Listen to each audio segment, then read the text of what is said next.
Hey guys, welcome back to my channel.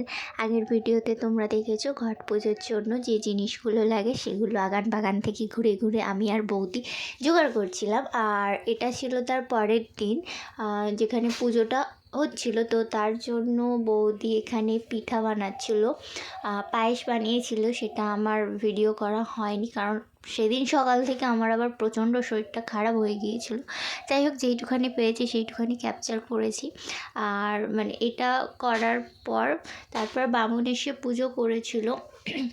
আর ঘরটা কিভাবে কি সাজানো হয়েছিল তোমাদের একবার দেখাই। এই দেখো, এইভাবে একটা মানে পাত্রে মাটির মধ্যে ঘট বসিয়ে তাতে সেদিনকে যা যা জিনিসগুলো নিয়েছিলাম সেইগুলো সব দিয়ে তার ভেতরে জল দিতে হয়েছিল। মানে এটা আমার জন্য প্রথমবার। অনেকেই হয়তো জানো এই প্রসেসিংটা, বাট আমি তো জানি না, তাই আমার জন্য এটা নতুন ছিল। তো এরকমভাবে হচ্ছিল। তারপরে ঠাকুরমশাই এসে পুজো করলেন। ব্যাস শেষ। সেদিনের মতো পুজো বার ব্রত করা শেষ আমার। তো দেখা হচ্ছে পরের অন্য কোনো ভিডিওতে। শরীরটা একদমই ভালো নেই, একটু শরীর ঠিক হলেই আবার নতুন কোনো ভিডিও নিয়ে চলে আসবো তোমাদের সামনে।